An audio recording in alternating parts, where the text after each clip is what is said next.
everybody. It is a Tuesday. That means only one thing. It's time now for True Crime Tuesday. We're going to do things a little different today. We're going to start out today with Ripped from the Headlines. And then we'll go into Dumb Crime, Stupid Criminals. We'll pick it up next week with a different guest. And with our cavalcade of guests, we'll put it that way, next week. In the meantime, we need a co-hostess for today's show. So we went out and got one of the best in the biz, ladies and gentlemen. She's intelligent. She's witty. She's got 2 new books out there. You heard about them last week. Here's Jessica Freeburg. Hi, Jess. Hey, yeah, last week was so fun. It was, wasn't it? It was. That was one of my favorite interviews ever that I've done. Thank you. So by now, the Hindustan Times is called your Hindustan Times bestseller. You're probably also, well, we know you're on the Amazon bestseller list and the New York Times bestseller list now. I'm sure we're creeping our way up there, Sam. Yeah. I'm just sure of it. You've got to be close.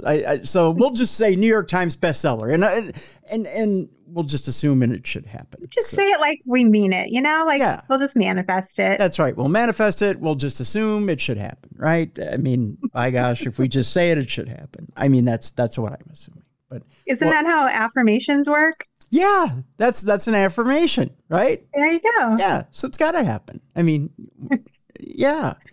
Although I say that about being rich and 180 pounds, and it never has happened to me. So, well, but I keep trying, just like that little old ant. That's right. We'll just keep going. Yeah, well, you just got to keep going. Speaking of just keeping going, we're gonna jump into Rip from the Headlines, boy, and just keep going. We're gonna start out with some people in the headlines who just kept going and just are gonna probably end up keep going to jail. It's an awkward transition, I know, but in New York City. Last week, Jess, the very first mayor to be indicted on charges, Eric Adams. Oh, no. Did you see this story? No, tell me about it. Oh, this is just the worst thing ever. And you've had your collection of eclectic mayors in New York, right? I mean, everybody Yes. from Ed Koch to Rudolph Giuliani to, the Rockefellers. I mean, you've had them all in New York, right? But it was Eric Adams, of all people, who was indicted and it was a 57-page indictment having to do with everything from bribery to foreign involvement from, of all things, Turkey. What? Why you would... Yeah. Now, you would think the New York mayoral race wouldn't have any... I'm trying to wrap my head around this, too. Of all the countries who would want anything to do with trying to involve themselves in any type of mayoral race in New York City, why the country of Turkey? That is so interesting. Yeah. Why indeed? That's just bizarre. Well, supposedly there was a mosque that was being built, and I don't remember what street it was on, but... Evidently, the Turkish community is somewhat huge in New York City, and they wanted certain favors, and they were trying to get it out of like the one of the funniest quotes I've seen yet. And then we'll get into the charges here as far as Eric Adams goes. They tried to. This quote absolutely kills me, Jess.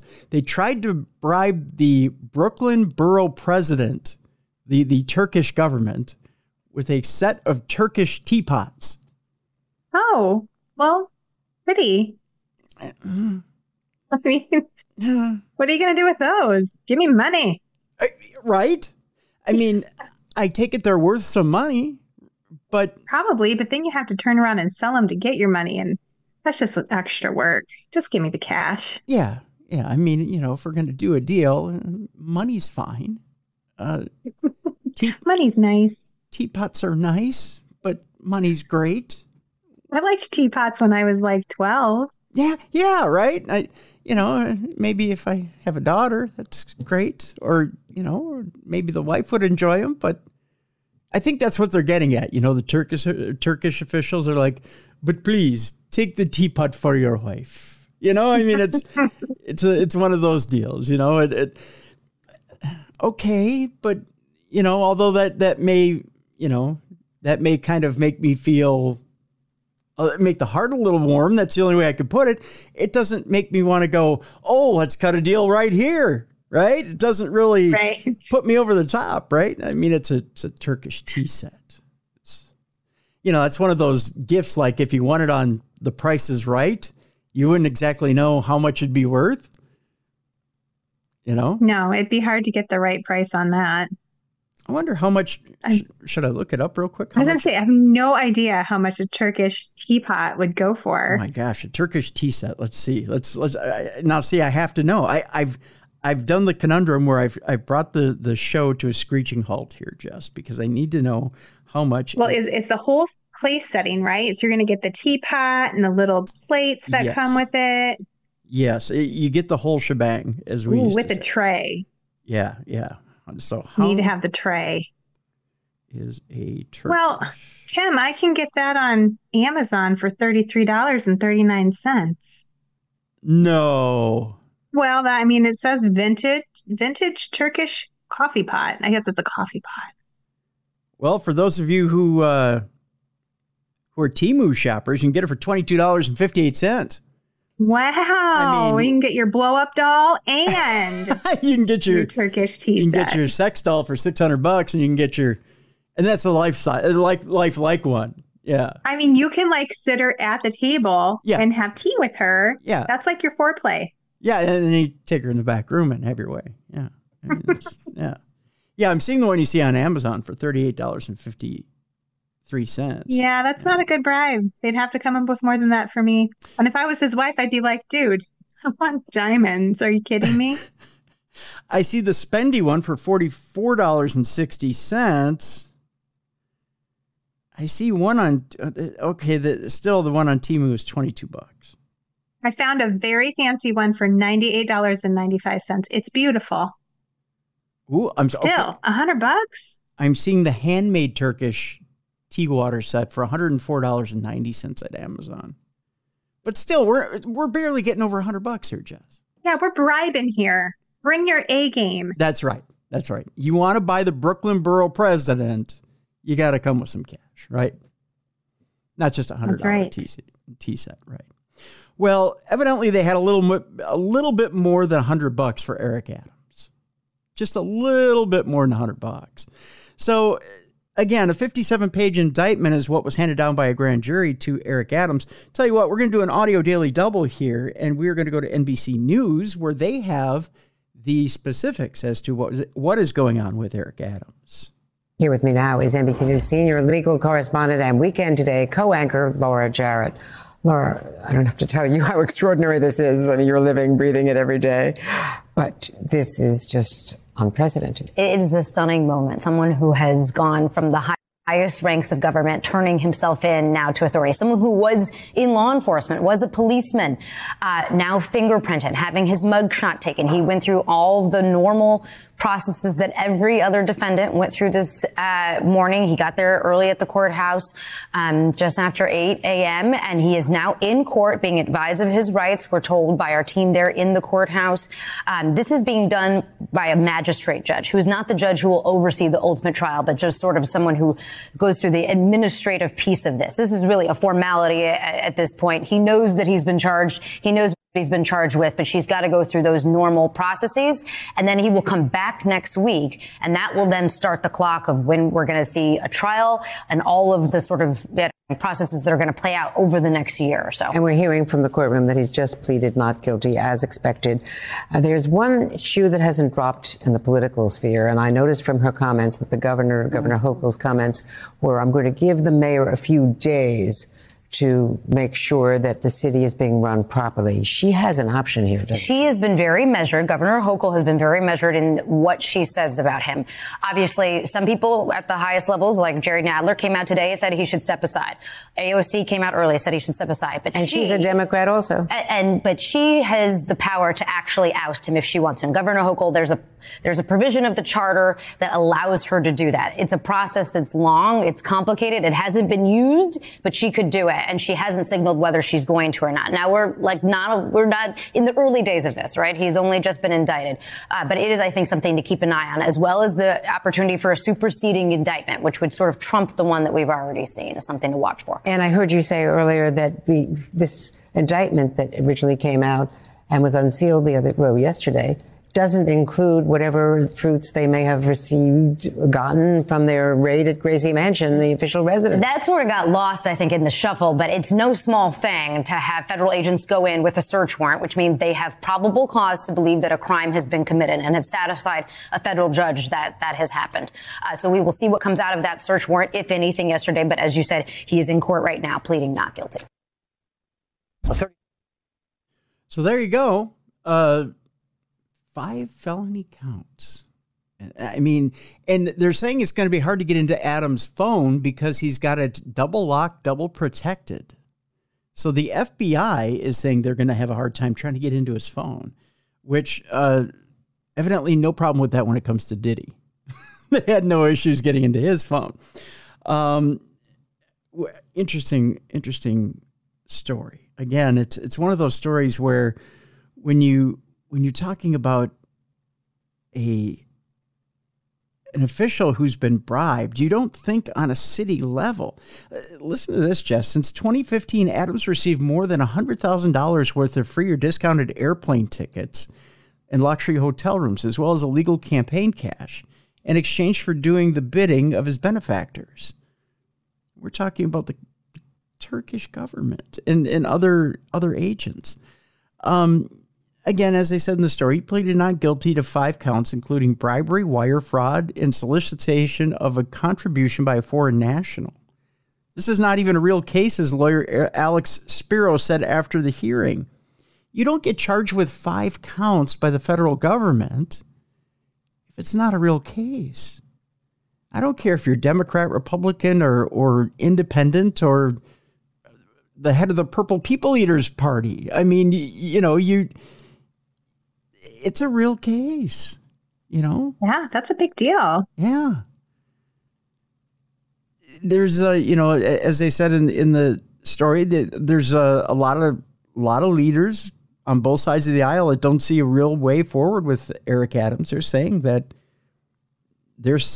he's going to have to resign. That this is, there's no way around that. He's just got to take his lumps and let it go. Yeah.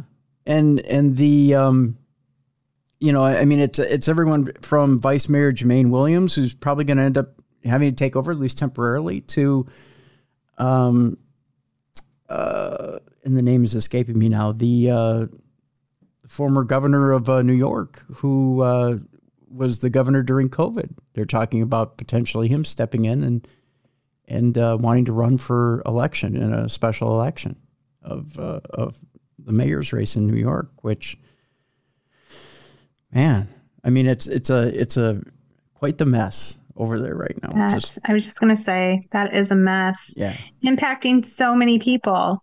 Yeah. I mean, he's leading such a large community, and they're all going to be impacted by this absenteeism of their leader. Yeah. Quite the mess right now. Okay, let's get on to some more conventional crimes. I was going to say more conventional crimes. I could go one more celebrity crime if you'd like. Sure. We could talk a little bit about the Diddy case, just a bit. I know you've been flooded with it as far as headlines go. The one thing I found very interesting, Jess, I just found it incredibly interesting. Besides the fact that Costco came out this week and said, you can't get that much baby oil at our stores. We don't sell baby oil in bulk at our stores. I bet they even have to say that. Well, the fact that, and how this came about was TMZ did a huge special on Diddy, and it was released last Monday. I believe it was last Monday. And they had Diddy's main lawyer on, and he was trying to fish for an excuse as to why Diddy would have 10,000 bottles of baby oil at his Miami mansion, which, by the way, there's a reason why there's exactly 10,000 bottles of baby oil there. And the lawyer was trying to say it's probably an exaggeration. There's probably not that many bottles of baby oil at this mansion. The fact of the matter is Mr. Combs probably shops in bulk, and, you know, he probably got it at Costco. You know, he probably has it shipped to many of his mansions. He has a lot of properties throughout the United States. He probably buys them in Miami and then at the Costco and has them shipped out. And he said it kind of tongue in cheek, like, you know, let's move on. This is kind of a ridiculous question. Well, the other thing that TMZ didn't bring up that they could have, and again, this is kind of a not safe for work deal, so I'll give you a second to plug the kids' ears. There were also 781 dildos found. Wow. Yeah. Little sex. That's a wild amount of dildos. Little sex toys found, Jess, at the residence. So it wasn't like there was a small amount of anything found in the residence having to do with these freak-offs, right? So they're literally itemizing things with the lawyer on this special, which is airing right now on Tubi. You can see it for free if you want to really dive deep into this case, so to speak. I say that tongue in cheek with a bit of a rim shot behind it. And the lawyer's kind of squirming a little bit. He's trying to, you know, he's saying these freak-offs never happened. It was not a quote-unquote orgy. It really was just threesomes that happened. So, you know, get it out of your head or whatever. Well, the other thing that's kind of interesting now is they're also saying that Diddy managed to sell a tape on the dark web for some outrageous amount of money. It was like $500 million. Wow. And it has famous people in it. Now, you can take that for what it's worth, whether it's truth, fantasy, whatever it is.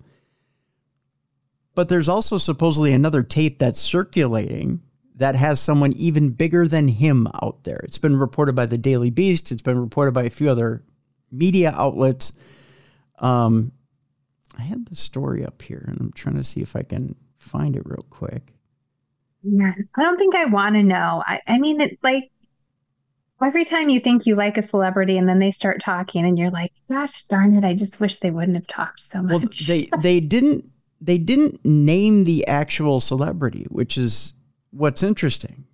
They didn't name the celebrity. They said that this person, and in fact, the interesting part of it was this celebrity doesn't know that tape is circulating about them. Oh, no. That they're even in this tape. Was it filmed without their consent? Yes. Oh, no. And there's also a list. That's the other news story that you'll hear about in the next few days. There's a list that's about to come out, much like the fabled Epstein list that's never come out. But there's a list that's about to come out. And besides the fact that, you know, there's a video that's come out where Diddy's doing an interview and he says, who's the number one, you know, invitee of your white parties and things like that. And he says it's Leonardo DiCaprio. Well, Leo was the top invitee of his parties. But in fact, during the past week or two, Pink had taken down her Twitter page. There were a few people who had taken down their Twitter pages because they didn't want to be cited as having been at Diddy's parties. This doesn't mean that they had done bad things at his parties.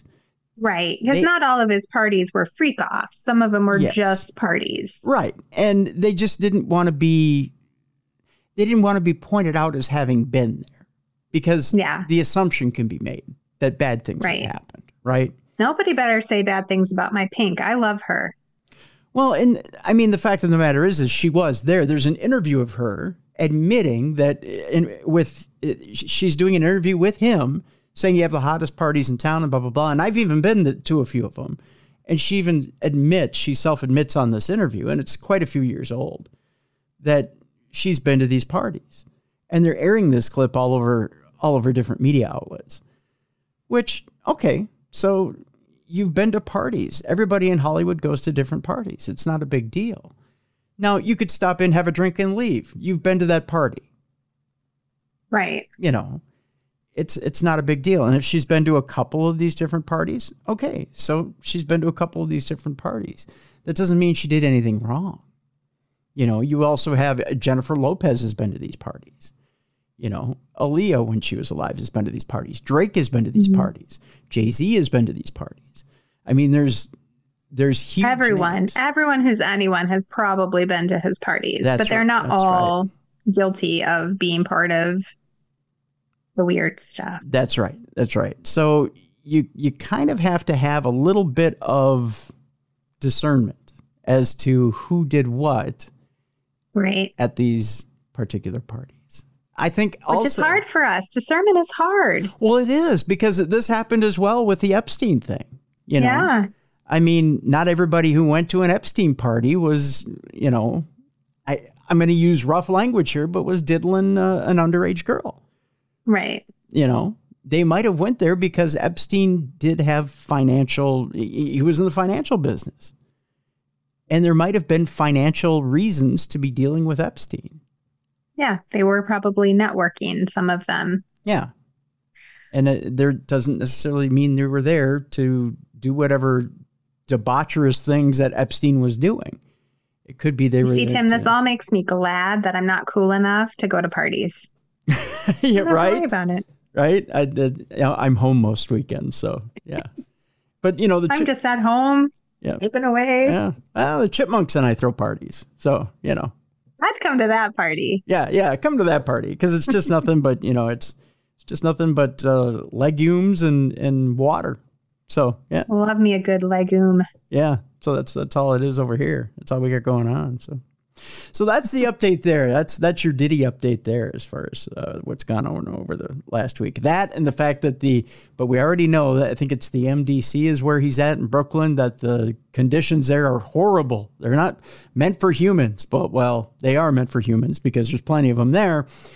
And he's in something called the SHU, the SHU, which is more like solitary confinement. I suppose he'd have to be. He would not be safe in general population. In Gen Pop? Well, there was talk that they wanted to put him in Gen Pop, which I don't blame them if they wanted to. Yeah. But he is having some delusions that he's being poisoned, or that they want to poison him, so he stopped eating essentially. Oh no! Yeah, he's afraid that he will be dealt with like Jeffrey Epstein was. So they're having a hard time feeding him, I guess. People don't want their name revealed on his list. That's exactly what it is. He's afraid that people think if they get revealed, they'll try to get back at him in prison. So yeah. There's that. Let's move on. Let's go to this story. You might have heard of this story as well. This was straight out of the movies, Jess. There was a bus hijacking in Los Angeles last week where one person ended up dead. It was actually the actions of one smart bus driver that saved a lot of people. And yeah, this was freaky. To watch the video of this bus driver was freakish. Let me get into the story and explain more. One person was killed after a man reportedly hijacked a bus early Wednesday morning and drove around the city for about an hour before police managed to stop the vehicle. On Wednesday, September 25th at 12:45 a.m., the Los Angeles Police Department received calls about an incident involving a bus near Manchester Avenue and Figueroa Street. Officers found the bus, which stopped near Figueroa and 117th Street, and they attempted to communicate with the driver, but the bus pulled away and a pursuit ensued. KTLA TV reported that the bus driver managed to turn on an emergency alert that said call 911 on the exterior display of the bus. And it was almost eerie to watch this bus driver. He's staring straight ahead, Jess, and he's just driving the bus, but the signs, you know how the sign on the front of the bus and on the side of the bus? It just said, call 911 emergency, and he was blowing through stops. Wow. And he looked like he was totally unfazed. Like he wouldn't look at anybody. He wouldn't acknowledge anybody. And you see cops set up with automatic rifles. and they put out stop strips to try and stop this bus. Man. Yeah. And that is so scary. Yeah. Now, LAPD said they called in a SWAT team because they had reason to believe the suspect was armed and had hostages on the bus. Police put down those spike strips on Alameda Street in downtown Los Angeles, which had managed to stop the bus after an hour pursuit. Once the bus came to a stop, SWAT members used noise flash devices and boarded the vehicle, where they took the suspect into custody. The bus driver and 2 passengers were on board, and one of the passengers had multiple gunshot wounds. Paramedics transported the injured victim to a local hospital where they died. The driver and other passenger were reportedly shaken but uninjured. LAPD Deputy Chief Donald Graham reportedly said in a news conference that the suspect allegedly held the bus driver at gunpoint. Graham said clearly he was under duress and under the threat of violence. Graham commended the driver for being able to keep his composure. According to KTTV, Metro Los Angeles said in a statement, Metro is grateful for the LAPD's swift action regarding this morning's bus hijacking incident and is grateful the operator was unharmed. Metro is providing the operator with the support he needs. This is an active investigation being led by the LAPD. The LAPD is investigating the victim's death as a homicide. Police did not release the suspect or deceased victim's names. I was going to try to show you a picture, but it's not a picture of the actual bus. The video is astounding if you ever get a chance to see it. It's one of those things that's almost eerie. Just the Metro operator, the bus driver, was incredibly brave. He was incredibly stout and did his job professionally to the fullest. Yes. And I got to think, I know they're offering him therapy. I got to think that that's incredibly tough to want to and have to go back to work. That'd be so scary. I mean, you would have such post-traumatic stress from that situation. Yeah. I mean, it's got to be tough to go back to work and continue to do that job, but God love him, to go back and do that job and do it well. It's one of those things that's incredibly tough. Let's see here. Move this story down a little bit. I have a story we're going to end on today as we go into Dumb Crime, Stupid Criminals you're absolutely not going to believe. I'll just put it to you that way.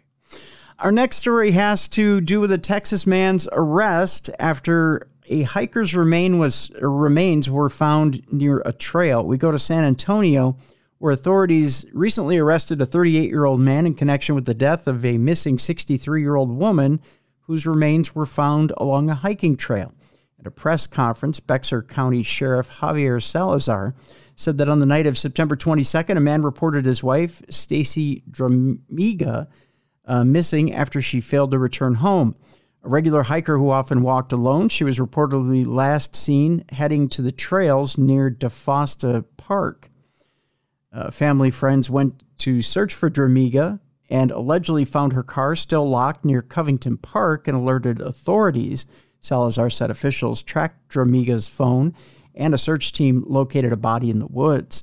According to the sheriff, investigators believe the remains to be Dramiga's, but the victim has not yet been positively identified. Salazar said the victim likely didn't fall and was forced off the trail. The case is being treated as a homicide. An autopsy reportedly reviewed by KSAT-TV said the victim died of blunt force penetrating trauma of the head. Deputies confirmed with KSAT that they have arrested Marco Flores on charges of evading arrest and detention. Flores reportedly knew details about the case, but when the sheriff's office said they were going to take him in for questioning, he allegedly fled. According to KSAT, Flores was booked into the Bexar County Jail. Authorities did not release further information on Flores and his connection with Dramiga and her death. Dramiga reportedly worked for a military installation as the director of the Cardiopulmonary Rehabilitation Center. That's a sad story indeed. That's so tragic. We'll head back to New York here, Jess, where a New York man is indicted after allegedly striking his wife to death with an axe. Oh, an axe murder in 2024? Yes. Yes, and it's not in a movie, believe it or not. We go to Buffalo, New York, where a 46-year-old man stands accused of killing his wife with an axe inside their home last month. The Erie County District Attorney's Office announced that on September 26th, Antonio Prieto was arraigned on an indictment charging him with 1 count of second-degree murder. He's scheduled to appear in court again on October 28th and remains held without bail. According to prosecutors, in the early hours of August 26th, Buffalo police responded to a possible domestic incident at an apartment on Rhode Island Street. At the scene, authorities found Prieto's wife, 29-year-old Elizabeth Salazar, deceased on the bedroom floor. The district attorney's office alleges that Prieto struck Salazar with an axe inside their home. Officers located Prieto in the bathroom with a self-inflicted knife wound, or wounds rather, that's plural, and he was transported to a hospital via ambulance. According to the district attorney's office, Prieto was initially arraigned on the murder charge while in the hospital. Prieto faces up to 25 years to life in prison if convicted. Let's see here. We'll do one more here, and then we will go to break. This next one is actually a very sad story indeed. A boyfriend is sentenced for killing a missing Navajo woman and hiding her remains. We're going to Phoenix, where the boyfriend of a missing indigenous woman from the Navajo Nation will spend the rest of his life behind bars for killing her and hiding her remains on a reservation in 2019. The U.S. Attorney's Office for the District of Arizona announced on September 23rd that a judge sentenced 31-year-old Trey James to life in prison for the shooting death of Jamie Yazzie. A federal jury convicted James of first-degree murder as well as several acts of domestic violence committed against 3 other Navajo women. James will also have to serve an additional 10 years in prison with 5 years of supervised release for the assaults. According to the FBI Phoenix Field Office and Navajo Department of Criminal Investigations, Yazzie was last seen near, is it Pinon or Pinon, Arizona? I've never been, so I don't know how to pronounce. I don't know. Yeah. Pinon sounds nice. I like that. Yeah, Pinon. Within the boundaries of Navajo Nation Indian Reservation on June 30th of 2019, her remains were later found on the Hopi Indian Reservation in November of 2021, according to the U.S. Attorney's Office. Authorities say James fatally shot Yazzie before hiding her remains, which remained concealed until the discovery. According to prosecutors, officials faced multiple challenges in the case as Yazzie hadn't been reported missing for several days. James also reportedly committed the crimes while home alone with Yazzie, and he cleaned the scene. Investigators were also faced with the COVID-19 pandemic, which hit the Navajo Nation particularly hard. Authorities purportedly uncovered the separate domestic violence crimes during the investigation. According to the Associated Press, Yazzie's 3 sons, now aged 10, 14, and 18, attended James's sentencing, and other supporters demonstrated on the sidewalk by chanting and beating drums. The Associated Press cited a 2016 study by the National Institute of Justice stating that 84% of American Indian and Alaska Native women have experienced violence in some form. United States Attorney Gary Restaino said, securing justice for missing victims of violence necessitates courage, discipline, and collaboration. It also requires all of us to demonstrate our commitment with alacrity. For communities to report their missing loved ones as soon as possible, for victim advocates to engage early and often with next of kin, and for agents and prosecutors to charge cases as soon as they're ready to be charged. That's a sad story indeed. All right, when we come back, Jess, we'll talk about why the state of Alabama executed an inmate with nitrogen gas instead of what they were supposed to execute them with. Uh-oh. Yeah, a little bit of a whoopsie. The Atlantic City mayor is accused of beating his teen daughter unconscious with a broom. What's with the mayors today? I know, mayors are a little bit unusual. And we have the most unusual story yet. It almost sounds like a dumb crime, stupid criminal story, but it's a little bit on that edge. And then we'll jump into dumb crime, stupid criminals. That comes up next, right here on Ripped from the Headlines, right here on True Crime Tuesday. Welcome back to Ripped from the Headlines on True Crime Tuesday. I'm your host, Tim Dennis. Right over there is Jessica Freeburg. All right, so before the break, Jess, I told you that Alabama had executed an inmate with nitrogen gas instead of what they normally use. Somebody didn't know their gases. Well, I think it's a little more complex than that. They had used nitrogen gas after past lethal injection attempts had failed with this particular prisoner. Oh. I guess you had to get a little creative. This wasn't his first rodeo. No. 59-year-old Alan Eugene Miller was convicted of capital murder in a 1999 workplace shooting spree.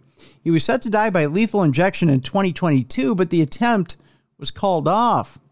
Alabama executed a condemned man last Thursday using nitrogen gas, and only the second instance in the United States of the method's use.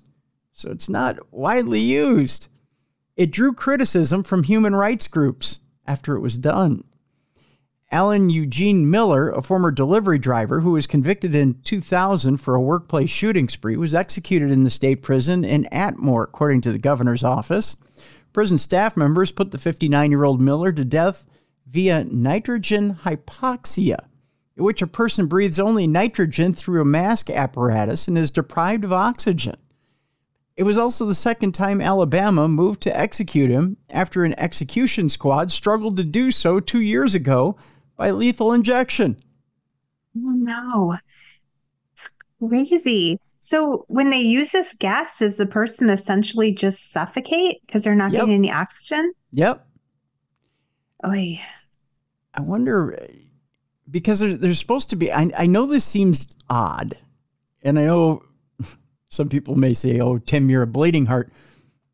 It's not the case. There are actually, depending on if this is a federal charge or a state charge, there's actually a humane way that you're supposed to put down prisoners. They're not supposed to, quote unquote, suffer for too long. Now, the idea behind lethal injection, and we've covered it in the past with different guests on the show, the guy who invented lethal injection wasn't a doctor. He was a salesman. Yeah, and he just came up with this way of putting people down. He just came up with this. Yeah, that's crazy. Yeah, it's the nuttiest thing ever, right? So there's a flaw in the system of lethal injection. So if you don't do everything correctly, if I remember right from talking about this on a past show, if you don't do everything correctly, you can inject the chemicals into the prisoner.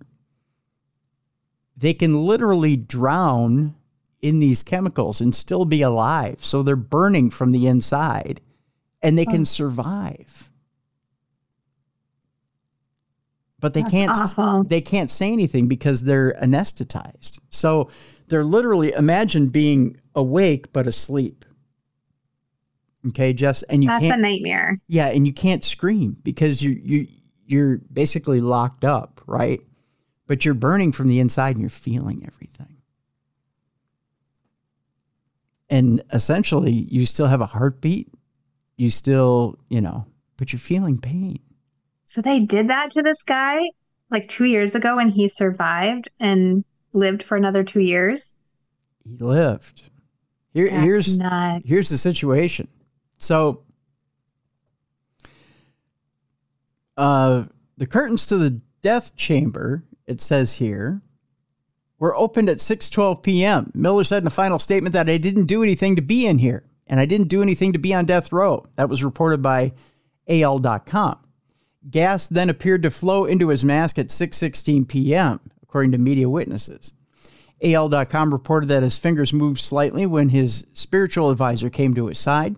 Miller then pulled against his restraints, shaking and trembling for about 2 minutes, and periodically gasped for about 6 minutes. He was declared dead at 6:38 p.m. Wow, that is a long, drawn-out process. From 6:16 to 6:38. That's 22 minutes. I don't like that. His death caps a particularly busy period of executions nationwide, with 5 occurring over the past 7 days. They included Oklahoma carrying out an execution on Thursday morning, South Carolina executing someone last week for the first time in 13 years, and a Missouri man executed Tuesday who maintained his innocence in a case that drew national attention. Just as Alan Miller cowardly fled after the maliciously committed 3 calculated murders in 1999, he attempted to escape justice for 2 decades, Alabama Governor Kay Ivey said in a statement.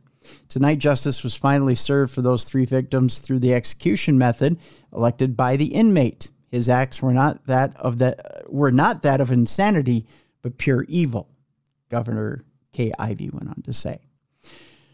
Alabama in January became the first state to execute a prisoner using nitrogen. Eyewitnesses report that the inmate, Kenneth Smith, 58, remained conscious for several minutes and violently thrashed and heaved while strapped to a gurney. State Attorney General Steve Marshall has argued in court filings that the method is swift, painless, and humane. Not if you're violently thrashing and heaving. In a statement following Miller's execution, Marshall accused political activists, out-of-state lawyers, and the media of perpetrating a misinformation campaign and said the procedure went as expected and without incident. Miller initially sought the challenge of using nitrogen. He filed a federal lawsuit in March seeking a halt to halt his execution, citing the state's past execution failures and concerns that the method of nitrogen hypoxia would add pain and prolong death. But Miller has opted to have Alabama use nitrogen, the state's alternative to lethal injection, approved in 2018. After his execution in September of 2022 was called off when staff members were unable to access a vein for more than an hour, a process that Miller described as excruciating, as 2 men punctured him several times in his arms and a foot. In the lawsuit, Miller said his weight, 350 pounds, has made securing an IV line challenging. There's only one thing they didn't do. They didn't put it in his hand. Oh. That's where they always put my IVs. Yeah. Yeah. I wonder why not. I don't know. That's the simplest thing in phlebotomy. Put it in your hand. Because they weren't phlebotomists, that's why. They were probably salesmen. They were probably salesmen. They were sheriff's deputies. The state agreed that it would not try to execute Miller for a second time using lethal injection. So in July, Alabama officials posted unredacted documents related to Miller's suit in the federal court's electronic filing system, shedding new light on the case before some of them were sealed. The records, which were reviewed by NBC News, included a deposition in which Miller expressed concern that the execution team would have trouble securing a mask over his face to breathe in the nitrogen gas. Are these people that are going to fit the mask? That's their training, Miller had said. So he was asking that. I got a big old bald head, he added. Nothing fits my head. Miller had claimed the Alabama Department of Corrections refused to check whether the mask would fit him before the execution, but in his deposition, he declined an offer to have it fit tested before the procedure. I think this is psychological terror right there, Miller said in his deposition. However, the Attorney General's office announced last month that Miller had agreed to settle his suit. The terms remain confidential. The resolution of this case confirms that Alabama's nitrogen hypoxia system is reliable and humane, Marshall said in a previous statement. Miller's lawyers did not immediately return a request for comment, with apparently no more legal barriers or plans by his legal team for a last-minute appeal. The execution went on as scheduled. Miller does not contest that he was responsible for the 1999 shooting rampage south of Birmingham. The prosecutor said that he fatally shot 2 coworkers, Lee Holdbrooks and Christopher Scott Yancey, and then went on to a previous place of employment where he confronted a former colleague, Terry Lee Jarvis, and killed him. Testimony at his trial claimed that Miller was upset about people starting rumors on me. Okay, that's a quote, according to court documents. In attempting to appeal his case following his conviction, Miller said he lacked the necessary intent to commit murder because he suffered from mental instability. The use of nitrogen has raised concerns from human rights groups as states have looked for viable alternatives to lethal injection, a method that has become increasingly difficult to use because of a shortage of the necessary drugs. I don't know, Jess. It sounds like it might be a little on the inhumane side. It does. It really does. Is it sad that my takeaway is that you and I can invent some medical scientific procedure? Like, I just put it on my list to do in 2025. If a salesman can come up with lethal injection. Yeah, I think we could do it. Let's do something scientific next. I think we could do it. It's just a matter of, boy, how do you do it? I just put a periodic table up in front of us, and we'll just start throwing darts at it. And we'll come up with a chemical compound. Come up with something really profound. And a way to distribute it. We'll put it in, you know what? We'll put it in some delicious, delicious apple crisp. Ooh. And it'll be something that makes people feel good. Yeah. Well, what doesn't make you feel really good like warm apple crisp? Oh, that's like my favorite thing. I know, right? Yeah. It's that season too. Ugh, my favorite. I love fall. But anyways, I digress. I mean, back to crime. I'd probably die 1,000 times to have some of that. I'm just saying. Yeah. That's usually my daughter's request for her birthday. Instead of like a birthday cake, she wants an apple crisp. Oh, me too. And it's not even that time of year on my birthday. It's like, yeah, it's like hot summertime, but yeah. Okay, we go on to the next story. The next story is an odd one. Again, you were talking about mayors getting in trouble. This time we go to New Jersey, where the Atlantic City mayor is accused of beating his teen daughter unconscious with a broom. We've all had trouble with kids, Jess, but not to the point where we want to beat them unconscious with a broom. I can't even imagine. How do you get that much rage? Some people go there. Some people get that worked up, that's for sure. The mayor of Atlantic City and his wife, the city's superintendent of schools, that's convenient, faced charges after allegedly physically and emotionally abusing their teen daughter on multiple occasions. The Atlantic County Prosecutor's Office alleges that during the months of December of 2023 and January of 2024, 50-year-old Marty Small, Sr., and his wife, 47-year-old Laketta Small, inflicted crimes against their daughter while she was 15 to 16 years old. Okay, I know teenage girls can sometimes be a handful, but to beat them unconscious with a broom? No, I don't know. I have 2 teenage girls presently, and I would never raise a hand to them. I could never. Oh. On January 3rd, Small Sr. allegedly continuously threatened his daughter during an argument, telling her he'd hurt her by earth slamming her down the stairs, grabbing her head and throwing her to the ground and smacking the weave out of her head. That's a quote.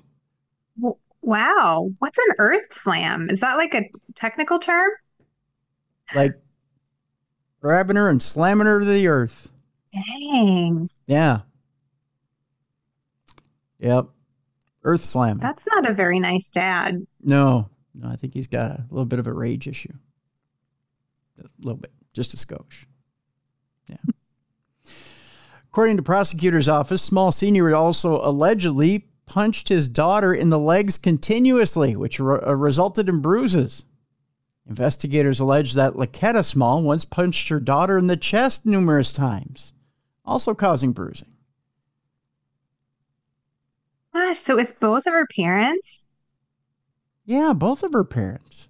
That's so terrible. She doesn't have a safe person. They're lucky this girl didn't change her last name to Menendez and shoot them both. Yeah, no kidding. Right? In another incident, prosecutors argue Small dragged her daughter by her hair before beating her with a belt on the shoulders. Small is also accused of punching her daughter in the mouth during an argument in another incident. Why? Why did they even have kids? They clearly don't like them. Oh, I know, right? You put it very eloquently, Jess. They clearly don't like kids.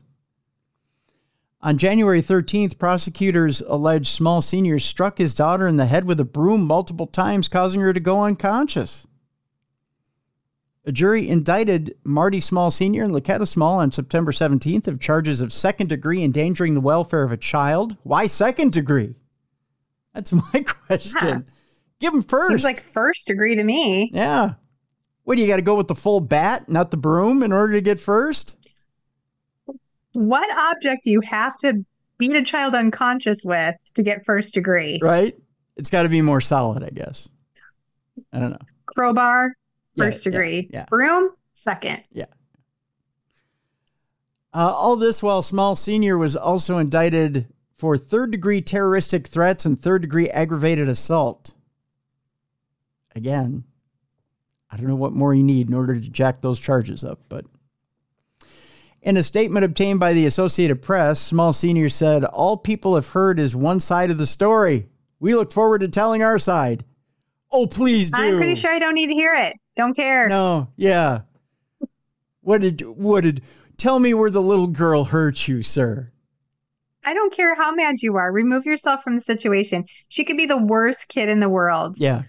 Lock her up if that's the case. Like if she's crazy or something, don't beat her though. There's no excuse. Yeah. Go take a walk or take a drive and come back and deal with her. Yeah. Yeah.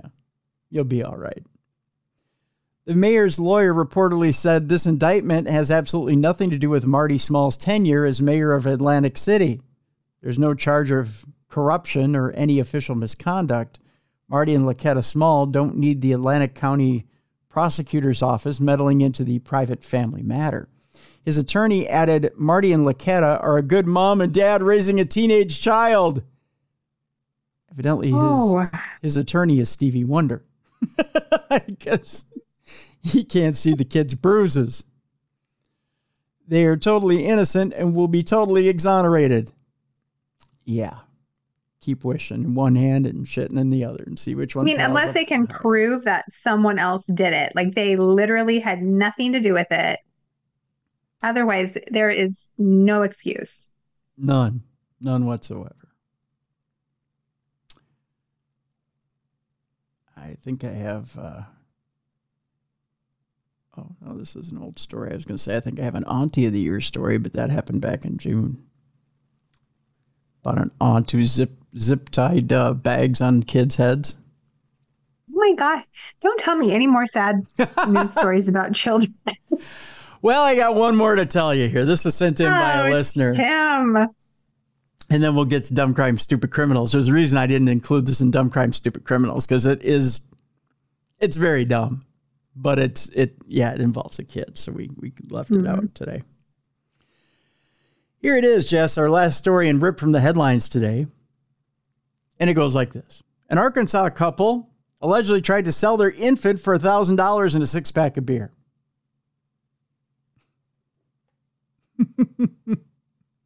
What is wrong with people? I don't know. You ever try to sell your kids for anything? No, give me that baby. I'll take that baby. Not love on that baby. It's so funny that my morning started with my daughter actually being so emotionally overwhelmed by how nice I am. She was crying and telling me, "You're the nicest mom in the whole world." Aww. I was like, "Don't cry about it." Oh. It's like, you never get mad. I'm like, what's there to get mad about? Life's too short. Oh, I'm coming to live with you. And now I'm listening to all this thinking, oh, give me these kids. I'm coming to live with you. I don't have that nice of people in my life. They yell at me. Come on over, Timmy. Okay. We go to Benton County, Arkansas, where a woman and her boyfriend were arrested last week for allegedly attempting to sell their 2-month-old child at a campground where they lived. There's something about that sentence that just pretty much slows the entire story up. There is a lot wrong in that situation. Yeah, there is. According to the probable cause affidavit on September 21st, a campground manager contacted the Benton County Sheriff's Office after learning that Shalene Ehlers and Darian Urban allegedly tried to give up the baby for a 6-pack of beer and then wanted $1,000 for the baby. So in logic terms, Jess, originally it was just a 6-pack of beer, but then they double clutched and went, and we want $1,000. You're sitting over there going, I think we could get some money too. Yeah, because eventually we're going to run out of beer. And meth. And meth. The child reportedly required medical attention, so emergency services arrived at the scene and took the infant to Children's Hospital. I hope they'd never give that baby back to those people. Yep. The responding deputy was given a note that Urban and Ehlers reportedly wrote, which said, I, Darian Urban and Shailene Ehlers, are signing our rights over to Cody Nathaniel Martin, our baby boy, for $1,000 on 9/21/2024. Now, does the boy have 3 names, or is Martin his last name, and it's not Darian Urban's kid? Ooh. See what I did there? Yeah, good point. I think you might be onto something. Cody Nathaniel Martin. I don't think he has parental rights to even give the kid away. Well, I hope he has a nice dad out there somewhere that they can give him to. I hope so, too. Poor little guy. Yeah. There was also a disclaimer saying, after signing this, there will be no changing y'all two's minds and to never contact again. Did you get all that? It's a final no return policy. Yeah, it is. That's a final sale. Final sale item there. That is a do not return, do not disturb, do not do anything. No deposit, no return. You remember how they used to have that on glass bottles? Yeah. The affidavit says a man named Ricky Crawford went to Ehlers and Urban's camper and asked to take care of the child overnight. He reportedly gave them several cans of beer while the couple handed Crawford the infant and a diaper bag. Crawford brought the baby back to Martin, who signed the letter. Detectives noticed that Crawford appeared heavily intoxicated and that his breath smelled heavily of alcoholic beverage. Crawford reportedly said he worried about the child's welfare and wanted to take care of him. A detective spoke with the couple, who said the baby was undergoing an adoption. Oh, jeez. Ehlers and Urban were detained and interviewed by investigators. They reportedly provided detectives with a similar story. According to the affidavit, Ehlers and Urban said they offered to surrender the baby to Martin in exchange for $1,000 in cash, which was supposed to be handed over on Monday, September 23rd. They allegedly recorded their agreement and had plans to legalize it. Oh, so Martin is the baby's new last name. Yeah. See, they already named the baby Martin. Boy, they were like, let's go. That's right. Witness reportedly told investigators that when Crawford returned with the infant, they noticed the child had bad ammonia and fecal odor, and the diaper was full. Why did he smell like ammonia? The witness. That's what your duty ends up turning into. I guess. The witness changed the diaper and observed heavy rash, blisters, and swelling on the baby's buttocks and genitals. Oh, jeez, that poor kid. Ehlers allegedly told Martin it was not working having 3 dogs and a baby. So cute.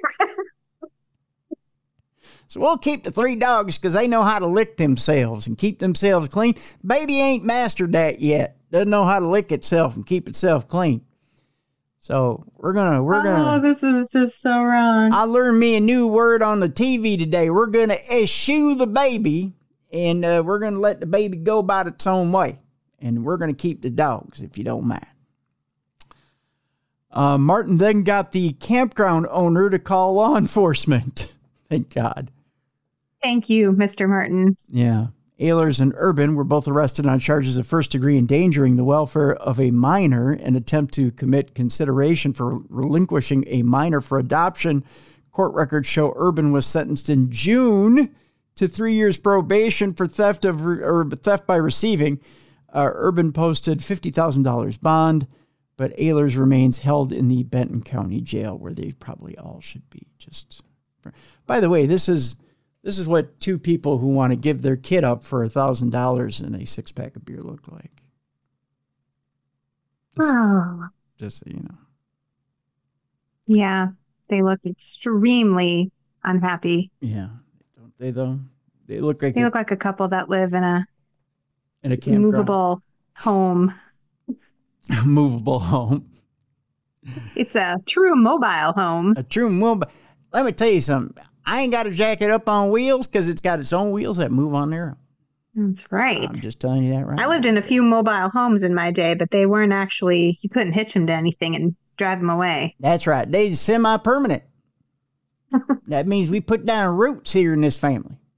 That's right. You got some blocks under them and stuff. All right. With that, it's time now for us to lighten things up a bit. We're not selling any children. By the end of the segment, though, you may have to take and put them in the closet.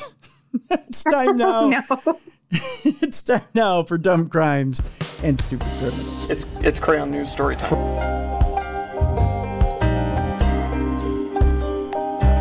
What happened with this dude, Christ Bearer? I heard he cut his penis off and then jumped off a balcony. Suspect pulls gun from butt, shoots twice at Denver police. What is your emergency? I need help. And what's the problem? I'm too high. You're too high? Yeah. All right, folks, it's time once again, the time you've all been looking forward to. It's time now for Dumb Crimes and Stupid Criminals. We've already introduced you to Jess, so we'll just jump into it. We'll jump into that, the first story, which is sent in by one of our listeners. By the way, if you have a story that you want to send in to us, a story that's got a little bit of a sense of humor and, of course, is always stupid and has got some stupid criminal in it, you can send it to tim@darknessradio.com. Our first story is about women who were scammed out of $360,000 by a Brad Pitt impersonator or impersonators in Operation Brolina. Did you hear about this? Sounds like a movie. It does, doesn't it? It sounds like it came out of a movie. Yes, Jess. Have you heard about this? I first heard about this on Entertainment Tonight. No, I haven't heard about it. No? All right. Well, police in Spain have arrested 5 people suspected of scamming 2 women out of more than $360,000 by impersonating Brad Pitt. Now, before we go any further, this is more than just stupid criminals. This is some stupid people. Why would Brad Pitt need your money? He's got a brand new movie out on Apple Plus. He's getting paid. Yeah, he's doing good. Yeah. That's a Brad Pitt, George Clooney movie, too. Yes, it is. Double bang for your buck. Yeah. They're doing okay. Why would they come to you and ask you for money? I think not. Yeah. An additional 10 people are under investigation for possible involvement in the scheme known as Operation Brolina. Spain's national law enforcement, the Guardia Civil, confirmed in a news release, my Spanish ain't too good. Police said the 2 primary co-conspirators behind the scam have been identified among those detained. Scammers posed as the movie star on a fan website dedicated toward him, police said. Convinced the money was going toward Pitt, one woman sent 175,000 euros, or around $195,000, Jess. Why would you give that to someone who's already rich? I don't know. Well, the other lost 150,000 euros, or around $167,000. Who believes Brad Pitt is contacting you on the internet? No, I mean, that's just silly. Now, officials did manage to recover 85,000 euros, or around $95,000 of the swindled total, according to the Guardia Civil. Listen to me. Civil. The Guardia Civil. I want to keep saying Seville like I'm some sort of foreign national. The operation involves several bank accounts used to create fake identity documents and money mules to help launder funds, according to police. through messaging platform WhatsApp. Oh, of course, good old WhatsApp. The two women were tricked into thinking they were investing in some of Pitt's projects, according to the Guardia Civil. Both were under the impression that they had a romantic relationship and a future together. What? Yeah. Oh. Can you see? I mean, I feel bad for them that they got swindled, but I'm not. I don't. Do you really think Brad Pitt's hitting you up online and going, "Hey, baby, I'm so in love with you. Could you just forward me? Not even on my hottest day, Tim. Could you just forward me 195,000 euro? I mean, I'll get it back to you." There's nothing suspicious about this, right? Like, no, not at all. No, not at all. God, I know I've been with Angelina Jolie, but you are so much hotter. Could you give me 167,000 euros? I mean, just until tomorrow. That's all. Wake up! Oh, ladies. Oh. And here am I. Here I am, hanging out with chipmunks. What am I doing with my life? In order to find their victims, the cyber criminals studied their social networks and put together a psychological profile of them, discovering as a result that both women were vulnerable people suffering from depression and a lack of affection. The Guardia Civil said in a statement. You think? Speaking of George Clooney, I know I've told this story on the show before. I had an ex-girlfriend who had a best friend. I won't say names. She was convinced she was going to marry George Clooney. Like, for real? Yeah, for real. Okay. For years. I think she's still convinced. She's not married to this day. But she was convinced that, I swear to God, that George Clooney was coming through the movie screen and talking to her. Yeah, and that they were going to be together. It was only a matter of time. It's a nice fantasy. Yeah. Even after he got married and moved to Lake Como in Italy. Like, there's still a chance. It was a temporary thing. I was like, come on, girl, it's done. It's done. You going to move on now? It's done. Nope. It's a temporary thing. He needed something to distract him until we're ready to be together. You should have heard the bullshit coming up. Oh, my goodness. My question is, did George Clooney know she existed? I asked that question, too. Do you think he even knows you exist? He knows I exist. He knows I'm okay. He knows I'm out there. He can feel my mind out there. I can feel his mind out there. I'm like, holy shit. Right? Wow. Yeah. Yeah. Wonder if he's feeling anything now. I'm thinking this person is ripe to be, this is one of those people that would give 167,000 euros. I mean, it's so sad because there are so many lonely people and people struggling with depression, and that I don't poo-poo that at all. That is heartbreaking. Yeah. But shame on these people for taking advantage of that. I mean, listen to them. They're like creating psychological profiles or like using all their smarts for evil. Although someone came along and said they were Janet Jackson. I might give them $250 or $3. Just saying. Not more than that, because I don't have any more than that, but just saying. You might get all a tree fitty. I don't know if I could get a handful of people to think I was Janet Jackson. Like, 100,000 people. Yeah. I could come out on top. You said on top. Remember the Super Bowl rip?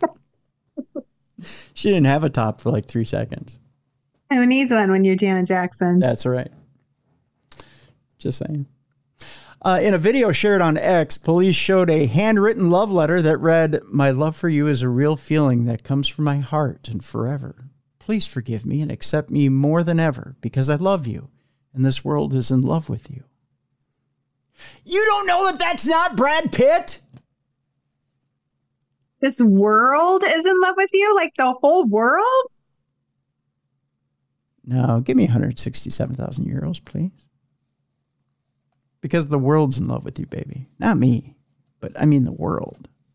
And the world needs and the your world. money. Yeah. Yeah. No, not me in the world. Just the world. But the world needs your money. And I will help the world get that money. So if you just give me the money to get to the world, I think you'll find we'll all be much happier. Honestly, I'm so confused by what you're saying right now. I'm honestly about to Venmo you the money. Are you really? That's great. See? I think I could be one of these guys. See? Yeah. After multiple bank transfers, the two victims learned they had been scammed. Surprise! And informed the police. Oh, dear God. Oh, can you just imagine that moment, though, when they figure it out? Just, you'd feel sick for being so dumb. I have a little saying for these ladies. Your money like a 2-inch cock. Just keep it in your pants. That's all I got to say about that. You don't gain anything by whipping it up. You know what I'm saying? It's just not gonna. It is not a thing. Yeah, just keep. I mean, maybe at a P. Diddy party, though. I mean, it's a freak on. Oh, it's a freak. All are welcome. That's right. All are welcome. That's a good comeback there. Touche, Jess. Touche. All right, our next story. There's a reason why it's called closing time. Because nothing good happens after closing time, Jess. Especially for this man. Uh-oh. A man with a crowbar is shot after being kicked out of a late night club. Uh-oh. Well, sometimes stuff happens. The shooting took place early on September 27th on the 900 block of Spring Garden Street. Philadelphia police say. Of course it happened in Philadelphia. Have you ever hung out on the Philly streets late at night? No. Nothing happens good. I did have a good Philly sandwich in Philadelphia once on a pretty sketchy street. Yep. See? But it was daylight. Oh, there's good food in Philly. But I've hung out on Philly streets after 3 a.m. Nothing good happens on a Philly street after 3 a.m. Just go to bed. Go to bed. A man apparently wielding a crowbar was shot outside a North Philadelphia late night club early Friday morning, according to police. The man appeared to have been kicked out of the club located off the 900 block of Spring Garden Street after 4 a.m. on September 27th, that according to Philadelphia Police Inspector Michael Gormley. After being told to leave the club, the man, believed to be in his 30s, allegedly returned with a crowbar and started smashing windows. Oh, that trick never works. No, bad idea. Yeah, bad idea. No further details about the shooting were immediately revealed after someone shot the man in the chest. The man underwent surgery at the hospital where he was listed in critical condition. Right. Somebody probably said, hey, you see that weirdo with the crowbar? I'm going to shoot him. Yeah, and that ended his night. So you probably don't want anything to do with that. You don't want that action at 3 a.m. or 4 a.m. Just go home. Sleep it off. Go home. Yeah. The alcohol makes you want to do weird things. Go home. It just makes me want to hug everyone and then go to bed. There's a nice all-night diner in City Center. Or Center City. I'm sorry, City Center. City Center's in Minneapolis. Center City is in Philadelphia. There's a nice all-night diner in Center City. Go sit down. Have whatever you want for breakfast. That's right. Mm-hmm. Have some coffee. Get a Sammy. Call it a day. That's right. You got it, Jess. You got it. Our next story has to do with 2 Delta Airlines agents who've smuggled over $3 million in ketamine through JFK Airport. Wow, and I get nervous just to take my shampoo and conditioner. Evidently, they're not. They have special privileges. Imagine the anxiety you would have if you were smuggling ketamine in, and I'm just like, hope I don't have too much lotion in this bottle. You know why it's the friendly skies, Jess? Because you're so fucking high on ketamine, you can't see straight. I'll do it. You want to hug anything at that point when you're that high on ketamine. You'll hug the wall. 2 Delta Airlines ramp agents were arrested for smuggling more than $3 million worth of ketamine through JFK International Airport. Wow. I wonder if they had a connection to, what's his name from Friends? Oh, yeah. Yeah, too soon. Leandro Elian, yes, and Fabian Inez were collared after they were allegedly spotted grabbing backpacks and suitcases off of a just-arrived flight on September 19th, loading them onto a baggage transportation vehicle before ferrying the luggage to a deserted area of the tarmac, that according to court papers. Neither agent had authority to remove luggage, and Alien was not assigned to use a baggage vehicle at the time, according to authorities.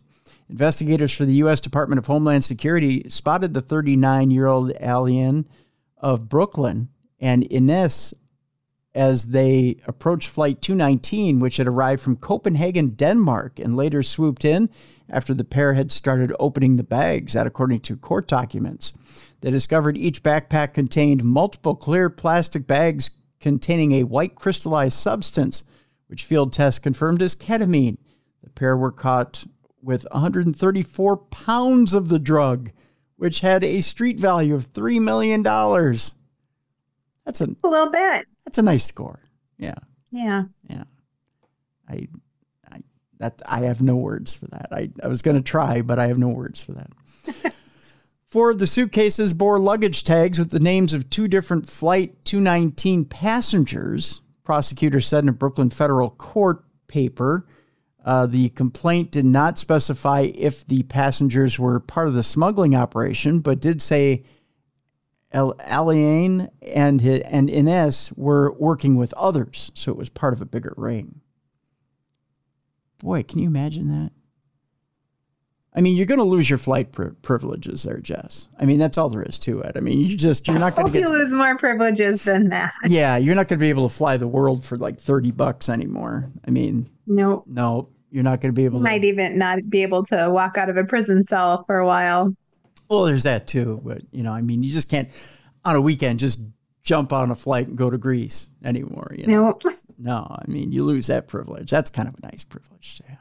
Just saying. Our next story comes from one of our listeners. Again, if you have a story for us, tim@darknessradio.com. I love some of the stories that our listeners come up with because they're unusual. They always send the good ones. That's right. This one has to do with a burglar that cooked herself shrimp and pasta after breaking into a stranger's home. Oh, that sounds delicious. It does, doesn't it? You just settle in. You're gonna rob somebody. This one comes from Madison, Wisconsin. Oh, not far away. They could break into my house and make me some shrimp and pasta as long as they share. I don't think they were making it for the homeowner, Jess. I think they're making this. Well, never mind. Get out then. That's right. Yeah, mooch. A woman was arrested late Tuesday night in Madison, Wisconsin after allegedly entering a stranger's home while they were away and cooking dinner for herself. See, I told you they weren't cooking for the family. So selfish. This isn't a Mr. Belvedere situation. This is a girl can dream. Yeah, I know. Yeah. The Madison Police Department said the resident of the home in the 400 block of South Livingston Street returned around 10:30 p.m. to find the lights on. She was reportedly startled as she had been away from home all day. After spotting someone inside walking around, the woman called police. Police said when officers arrived, they witnessed a woman walking around very casually around the home. Officers ordered her to come to the door. They said she went to the door and calmly told police that she had gotten permission to be inside the home from the resident, who she mentioned by name. Probably picked up a piece of mail. Just said. Yeah. Yeah. Police said the suspect was inside the home long enough to inspect the mail, gather details about the resident, and cook herself a dinner of shrimp and pasta that did not belong to her. In crafting a detailed story, the suspect allegedly told officers that she met the resident of the home at a coffee shop earlier in the day. The suspect claimed she had been given the keys to the house. That is ballsy. Yeah, it is, isn't it? The Madison Police Department did not share how the woman actually got into the home. The resident insisted that she had never met the woman who was found inside, according to the police report. adding that the alleged burglar did not have permission to be in her home and eat her food. The suspect was arrested for alleged residential burglary and booked into the Dane County Jail. I wonder if she got to take the food with her. Oh, I was going to say she better have left some leftovers, put them in a little, nice container with the lid on it and stuck in the fridge for me. Well, yeah, I mean, and just a little note, nice little card saying welcome home. Yeah. Yeah. Yeah. Yeah, that'd be nice. That'd be worth the trouble. It's too much to ask. Wouldn't that be worth the trouble at that point?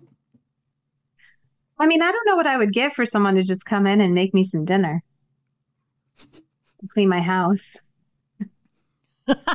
Make dinner, clean up afterwards. Make dinner, do the dishes. You don't even have to dust. I don't even mind the dust bunnies. I like a little dust. You can write notes in it. It's fun. Oh, wow. Look at you. You're like, yeah. Always a bright side. I don't care if you make a little mess. Look at, as long as you leave me notes. Just like, heart you. Thanks. Yeah. Thanks for your hospitality. Aw. Pasta's in the fridge. Pasta's in the fridge. I cracked open a bottle of vino, but I corked it. And, I didn't drink all of it. There's left you a glass and a half, just like you like. That's right. Just enough for you. Heart you. See you next time. See you when I get out. Aw. That's kind of chilling and kind of nice all in the same bit. Yeah, super creepy. I really don't want people breaking in my house. Yeah. Just joking. Yeah, we should probably put a cap on that, shouldn't we? Yeah. Find someone in here. Well, you said. Yeah, right. This next food crime is self-inflicted. This also comes from one of our listeners. A man died after accidentally stabbing himself while separating two frozen burger patties. Oh, that is like my worst nightmare. You're too busy or lazy to plan ahead. So you're rushing to get dinner on for the kids. And you cut your carotid artery. There's such a thing called defrost in the microwave. Sometimes that can take like 10 to 15 minutes, Tim. Yeah, you throw some goldfish at the kids and got those little buggers saying, "Is dinner ready yet?" Yeah, you throw some goldfish crackers at the kids and say, "Go snack." It's going to take 10 to 15 minutes. Ladies and gentlemen, this is why you use a butter knife to separate frozen patties. True. Butter knife. Run it under the water. Run it underwater. Right. Part so fast. Right. Run it under the water. They have those mats now. Have you seen those mats where you put the frozen and then they melt like really quickly?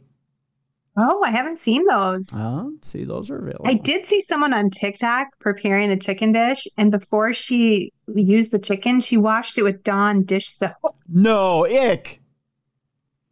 Like every comment was like, why? What was the chicken in an oil spill? Why would you put Dawn dishwashing liquid on it? Don't wash your food with Dawn dish soap and then cook it. That's just weird. It is not marinade. You don't put Dawn on it. Anyway, sorry. No, I'm disturbed. I don't know that I can read now. That's disturbing. I'm going to find it and send it to you. It was and she was like making this great dish, and then she starts washing it with Dawn, and I'm just like, what? Am I seeing this right? Like, she put a generous helping of Dawn on there. Really cleaned it.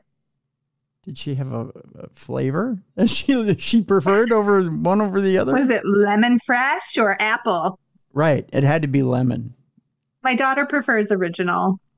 Ew. That not for no eating. She just likes the smell of it. Oh, I was going to say it has no taste. Yeah. You got to go for the lemon. Yeah. Okay. I usually do the apple, and then she always says, "Can we get the original?" No. If original was great, they wouldn't have all these other kinds. That's right. That's right. If original was so great, they wouldn't come out with 47 different varieties. And besides, the ducks like apple. That's right. They do. When they clean off them feel good. The ducks and the oil spill, they like the apple. Mm-hmm. That's right. Yeah, but not your chicken breast, Tim. Not your chicken breast. The chicken breast like lemon. Lemon chicken. Oh, I had lemon chicken last night from Leanne Chin. even though they've gone down in quality a little bit, it's still darn good. Every once in a while, you got to have a little Lienchen. That's what she said. I've been waiting all day to say that. No, You got it in. I got it in. That's what she said. No, yeah. How long has it been since you've had Lienchen? I've actually never had Lienchen. What? Seriously? I perceive it would give me diarrhea. No. I don't know why. I'm scared of it. My husband wants to get it every now and then. I'm like, I don't think that's a good idea. I'm scared of it. Really? Legit. I don't know why. I don't know if I read something somewhere. I just feel like it would definitely wreak havoc on my digestive system. Oh, no. It's good. It's I mean, it was better 20 years ago, but it was the ultimate Chinese junk food of the 90s. Yeah. I'm going to have to try it sometime. Yeah. Yeah, it's good stuff. Especially if you stick to like the orange chicken, lemon chicken. They have what's called a Qin Dynasty plate where you get 2 half entrees and fried rice. Get the fried rice and get the lemon chicken, orange chicken. You're fine. Okay. Yeah, that and White Castle. Never had that either. No. Stay away from White Castle. No, that will make you explode. Yeah. I'm like, it's called a slider. It's clearly going to slide right through my intestine. Yeah, no. Yeah, stay away from White Castle. You don't need it. Blech. Blech. Speaking of burger patties, we should get back to this story. Yeah, no. White Castle is one of those things you only need twice a year. Like, and here's when you need it. Once, if you get a little too drunk and it's 3:00 in the morning and you absolutely need something to eat or you're going to have alcohol poisoning. The second time is if you feel like you're going to have a colon blockage. Those are the only times you need White Castle. It's twice a year. That's it. That is solid advice. I am tucking that away for future use. Yeah. And somebody had told me once, no, you can make like Thanksgiving stuffing out of White Castle.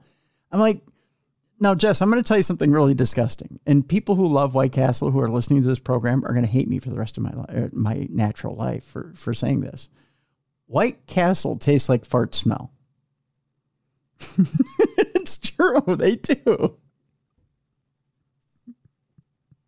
I wish you like fart smell. They do.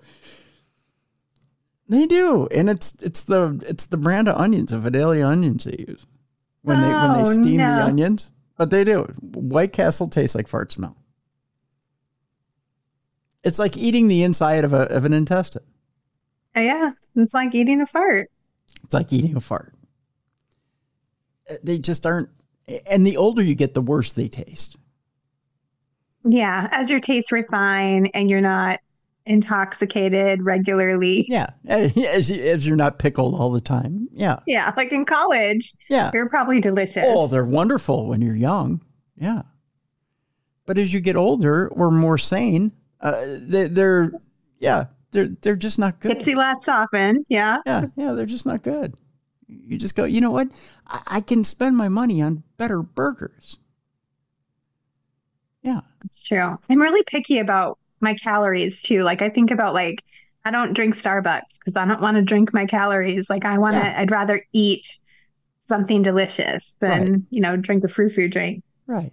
Definitely don't want to waste my calories on a White Castle. I don't want to eat something that tastes like a fart smell. Yes, it tastes like a fart smells. Now, they do have decent chicken sandwiches. Oh, interesting. Yeah, but they're fried. They're fried chicken sandwiches. And they have awesome chocolate shakes. Oh, I love chocolate shakes. So, are their fries good? Do they have fries? Yeah, they have good fries. But again, their onion rings taste like a fart smells. So, I mean, you can't win. It is just bad onions then. You nailed it. Yeah. And they're more... They got the farty onion. Yeah, they're onion chips. They're not rings, but they're onion chips. And they taste like a fart smells. So it's their onions. Yeah. But it's just... That's what it is. That's what it is. So And I'm going to have a lot of people who love White Castle hate me now. Mm-hmm. They're going to be like, it does not taste like a bird smells. No, it tastes like the inside of someone's colon or ass. It really does. It's not good. And he knows this from experience. I do. I've eaten a lot of White Castle in my day. I've eaten a lot of... I was going to say you've eaten a lot of ass. Yes, I've eaten a lot of ass, Jess. So when somebody says to me, you want to eat my ass? I say, no, I've been to White Castle. Oh, man, we have gone off the rails. It's all tied into this burger story. I swear it is. Yeah, I was just going to say, what is the story about again? It's about a guy who killed himself trying to separate burger patties. Oh, right. Yeah. Yeah. Sad. It's sad. Tragic. But at least he didn't die eating ass. I'm just saying. All right, so here we go. So a man died after accidentally stabbing himself while trying to separate two frozen burger patties. Now, ladies and gentlemen, this is why you always use a butter knife to separate your burger patties. As always, take this as an opportunity to learn from the mistakes of others. Unfortunately, this man's mistake was fatal. 57-year-old Barry Griffiths was a very private man. And a new story this week says he accidentally stabbed himself in July of 2023 with a chef's knife in his Wales apartment while attempting to separate a pair of frozen burger patties. By the way, Jess, this is what the knife looked like. This is way too big to be separating two patties. Oh my gosh, that's like what you used to be a serial killer with. That's right. This is what most serial killers or most movie monsters take their victims out with. Yeah, that was a poor choice. Yeah, very poor choice indeed. Here is the description of how they found Mr. Griffiths after he hadn't been heard from for a week. He was found fully clothed and with dried blood on his stomach, while blood splatters were found throughout his kitchen and bathroom. His phone, wallet, and computer had not been touched, and there was no sign of a struggle in the first floor apartment. It was only when the officers found the frozen burger that they were able to determine what had happened. Oh my gosh. So he killed himself accidentally and he just laid there dead in his house for days before anyone noticed. Yeah. That's so sad. Investigators say the freezer door was open and the countertop next to the fridge contained the knife and the two uncooked burgers. The dried up wound in Griffith's abdomen was at the same level as the countertop. The medical examiner, Patricia Morgan. Boy, that's an episode of CSI waiting to happen, isn't it? It is. Yeah. Forensic Files, for sure. That's right, Forensic Files. The medical examiner, Patricia Morgan, eventually ruled out Griffiths most likely died from an accident, not a suicide. Dr. Richard Jones, a home office pathologist, gave the cause of death as blood loss through sharp force injury. Sounds like Griffiths was struggling quite a bit in that apartment and unfortunately wasn't able to make contact with the outside world during his struggle. So, unfortunate. But that's why you never stab two frozen burger patties with a sharp knife. No. You always get a butter knife, and if you have to, get like a little hammer. Just hammer the butter knife. Yeah, chisel it apart. Yeah. Smart. Yeah, there you go. There you go. Our next story, we were talking about planes earlier and the Delta crew that brought back the ketamine. This plane was forced to make an emergency landing after a passenger discovered a live mouse in her in-flight meal. This from one of our listeners. Oh! Yeah. I don't know if you've ever been served the mouse on a first-class flight, but it's that is one critter I've never eaten. I've never eaten a mouse. Well, you can get it at White Castle. I'm just saying. It's part of their new mouse burger. No, I'm just kidding. Tastes suspiciously like a fart. It does. It tastes like a mouse fart. A plane was forced to make an emergency landing after a live mouse leapt out of an in-flight meal.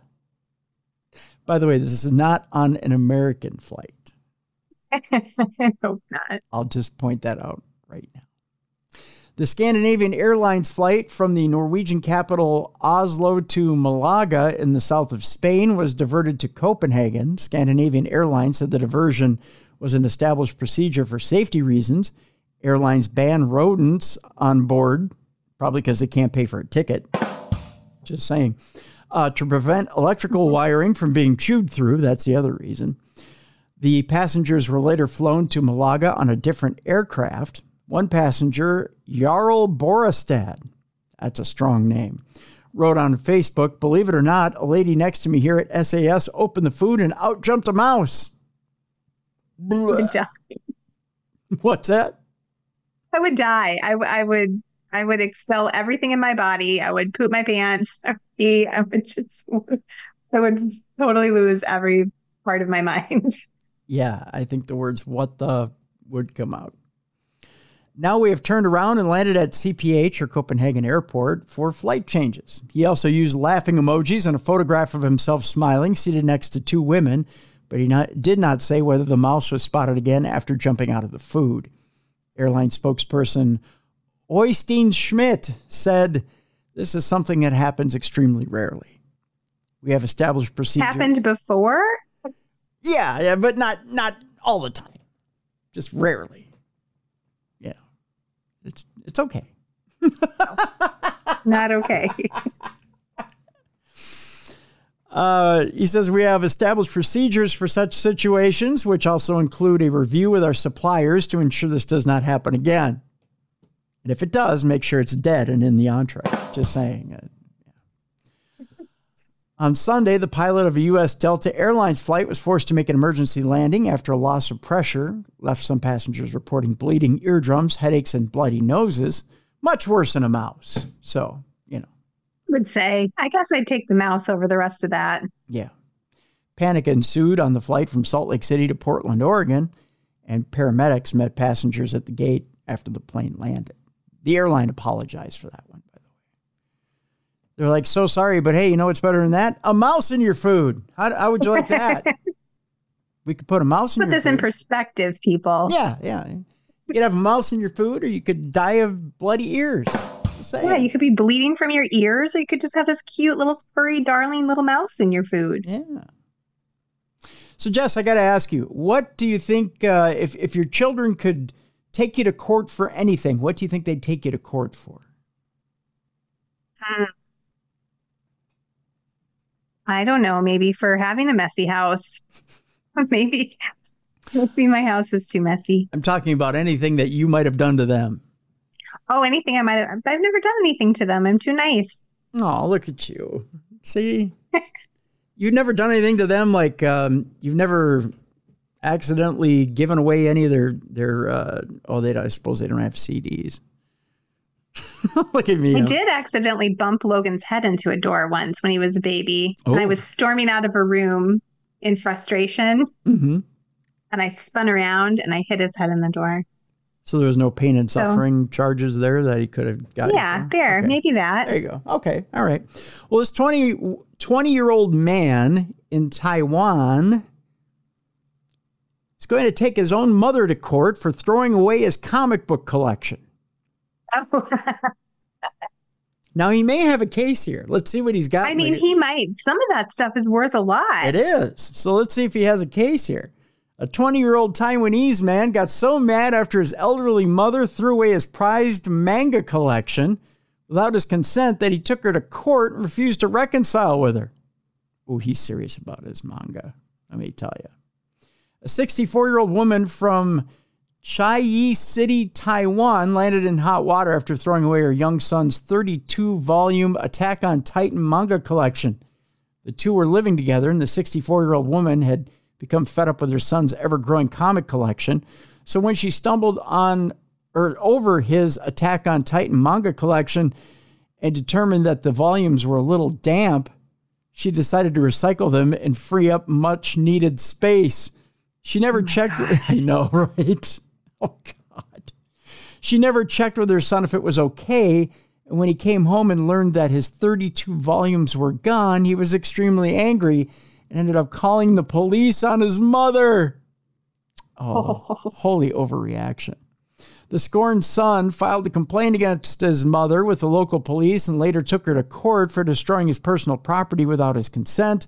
In court, the 20-year-old man argued that Attack on Titan is a very popular manga, so finding another complete collection would be extremely difficult, considering that some of the 32 volumes are no longer in print and can be considered collector's items. On the other hand, his mother argued that some of the manga collections and volumes were damp and they were taking up so much room, so throwing them out of her home was justified. However, she expressed her desire to reconcile with her son, but he was unwilling to talk to her. Yeah, I guess he's a prick. You just throw your entire relationship with your mom away over manga? Mm-hmm. The incident took place in February of this year, but the Chiayi District Court only recently issued a verdict in the case, fining the mother 5,000 Taiwanese dollars or $160 for property damage, a sentence that can be commuted to community service for failure to respect her son's property rights was inappropriate, the court ruled. According to Taiwanese media, the son is still unwilling to reconcile with his elderly mother. Over $160. Oh, well, I think that guy has some issues to deal with, more than his missing manga. That's for sure. That's for sure. One more story, and then we'll get to Not Safe for Work as we're starting to wrap up Dumb Crime, Stupid Criminals today. This one's kind of funny. I find a sense of humor about this. Again, we're not a political show, but this story I found particularly funny. Are you ready for this, Jess? I'm always ready, Tim. All right. You know, we've got to find some humor in the Hurricane Helene stuff that's been happening. There's been some tragic loss of life. I think 84 people now have died. No. Something like that. Yeah. Yeah. And rising. Yeah, and rising. It's been a tragic hurricane, both in Florida, Georgia, and North Carolina. Some hurricane looters in the Tampa Bay area are taking advantage of it, however. Of course. They hit a Donald Trump merchandise store. The suspects claim the stolen goods had just washed up during the storm. Oh, yeah. Yeah, they took advantage of it. As Hurricane Helene battered a Florida city covered by a state of emergency declaration, 2 men allegedly burglarized a Trump store stocked with merchandise promoting the ex-president, according to cops who say one of the alleged looters was wearing a Trump cowboy hat when busted. Oh, so he was taking some for himself. Yeah, he just, helping. I thought they were just going to flip it. Yeah, no, well, there's more. On Friday evening, investigators patrolling a closed-off section of Madera Beach, which is a city in the Tampa Bay area, discovered 2 men loitering outside a closed business plaza whose tenants include a realtor, a gift shop selling crystals and shark teeth, and the Trump store. Okay? The Trump outlet stocks a variety of Trump 2024 banners and stickers, Fight, Fight, Fight t-shirts, and the classic Let's Go Brandon and F Your Feelings products. I'm censoring myself there.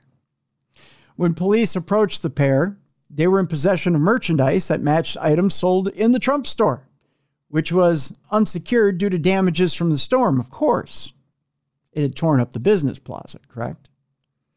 One of the suspects, 57-year-old Lance Petrosevic, was wearing a Trump cowboy hat that he claimed ended up in his possession after it washed up from the hurricane. Petrosevic was accompanied by 61-year-old John Peters, right? Petrosevic and Peters were arrested for burglarizing an unoccupied structure, which is a felony, and loitering and prowling, which is a misdemeanor. They were locked up in the county jail in lieu of $2,500 bond and have been ordered by a judge to stay away from the Trump store. Petrosevic, I'll show you a picture here in a minute, Jess, told cops he works as a local fisherman in the area, but does not live here. Peters, who appeared heavily intoxicated, did not make any statements to the police. That's probably smart. Yeah. Probably the smartest thing you did all day. Probably, yes. Both defendants are transients with lengthy arrest records for crimes like trespass, disorderly intoxication, theft, drug possession, and possession of open alcohol. And you're right, Jess. They probably were picking it up so they could sell it on the open market. But there you go. There's your 2 offenders right there. Look like they're living a hard knock life, Tim. That's right, Jess. They were probably just looking to turn a buck. So there you go. Need a little cash. That's right. And a hat to keep the sun off your face. Well, yeah. I mean, because eventually the sun comes out after the rain. That's right. And a cowboy hat has some nice, coverage around. That's right. And, eventually when the sun comes out, it gets warm in Florida. And what better than to, sun's out, guns out. Let's show them guns with a fuck your feelings t-shirt. So, exactly. Yeah. Put one of those on.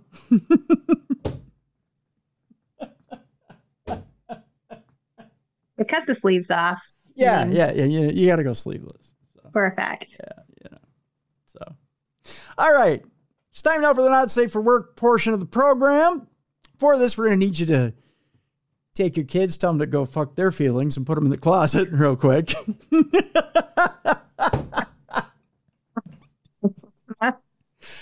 And tell your employees that you're with at work to fuck their feelings and basically stop listening to the program with you because we're about to get offensive. So here we go. We're doing it in 5, 4, 3, 2, 1.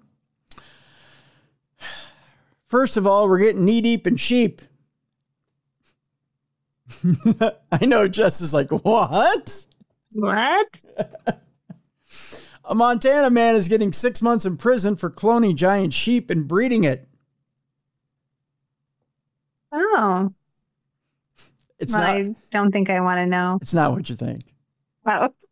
We're going to Great Falls, Montana, where an 81-year-old Montana man was sentenced Monday to 6 months in federal prison for allegedly using tissue and testicles from large sheep hunted in Central Asia and the U.S. to create hybrid sheep for captive trophy hunting in Texas and Minnesota.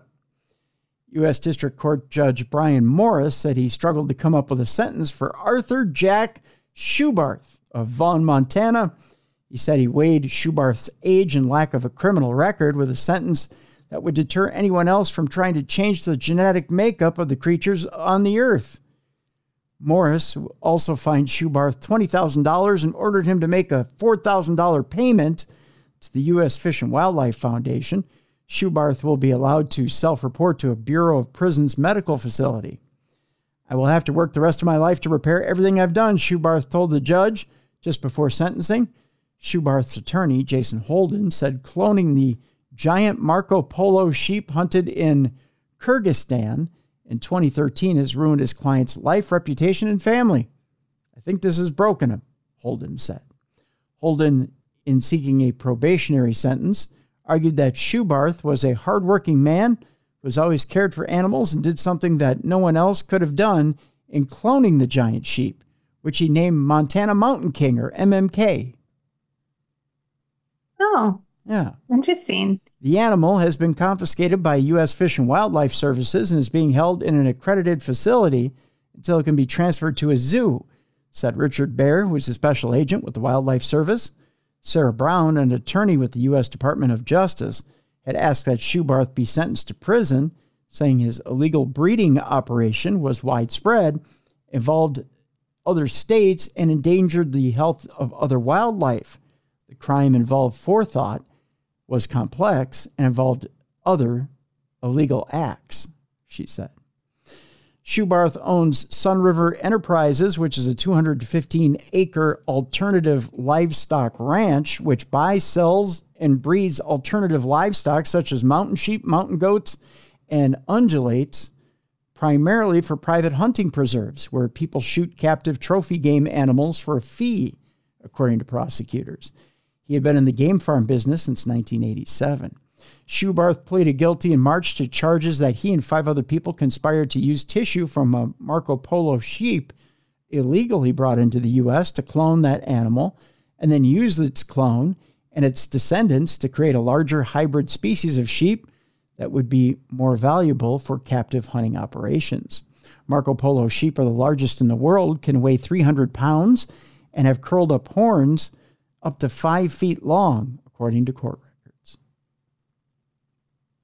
You'll learn something new every day, Jess. Oh, it's quite a story. I had to Google undulates. I'd never heard that word before. No? There's two meanings to undulates, by the way. I saw that when I Googled it. Yeah, that's what a Marco Polo sheep looks like. Well, he's a handsome guy. Yeah, he is. I mean, I'm impressed the guy could clone him. That's pretty scientific. Yeah. The only clone sheep I remember is Dolly. Remember Dolly? Yeah, I remember that. Yeah. But yeah, that's what a Marco Polo sheep looks like. They kind of remind me of what you would think a goat looks like, or a ram, with the horns. Yeah. Yeah. Just a fancy undulate. Just a fancy undulate. That's right. Look at you using the new word right away. I also fancy undulate when I dance and I drink too much. I'm a fancy undulate. Now it sounds like you're talking about undergarments. My fancy undulate. That's how they talk about them down south. All right, now we're about to get into it. This next person was called Absolutely Disgusting. Great. I can't wait to hear about him. This guy is a voyeur who hid under vehicles at a car wash to stare at women's feet. What? Get an OnlyFans account. Right? Well, that he's got to pay for it. This he could just hide out at the car wash. This is free. That sounds dangerous. You could get run over. Or wet, one or the other. Yeah. You could get toe fungus or something. A man previously cited for hiding under women's vehicles to stare at their feet did it again at a car wash this summer, according to cops in the city of Gilbert, Arizona.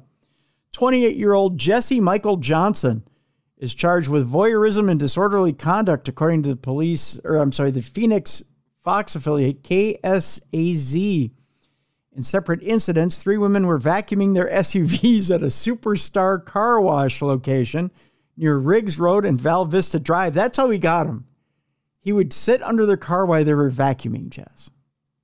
How did he get under their car?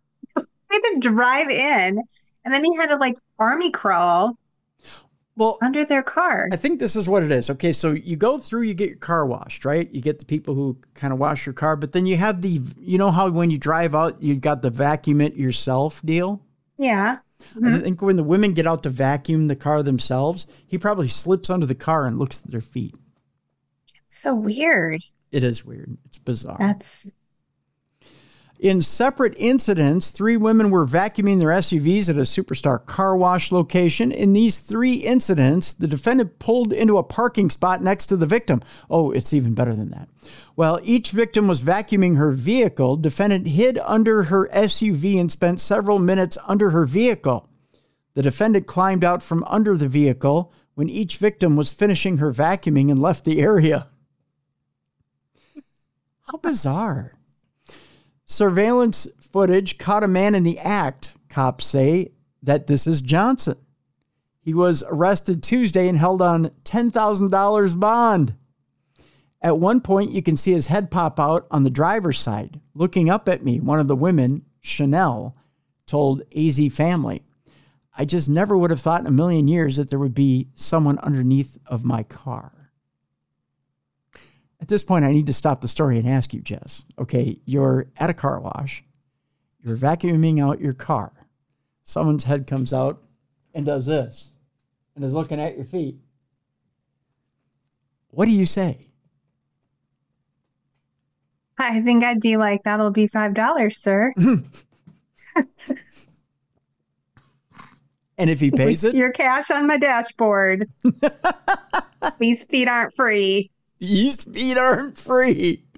Much like your freedom, these feet aren't free. $5, please. Interesting. All right. Probably a good deal, though. I got some pretty feet, so probably should be 10. Probably should be 10. You're giving him the... You're giving him a discount because he looks desperate.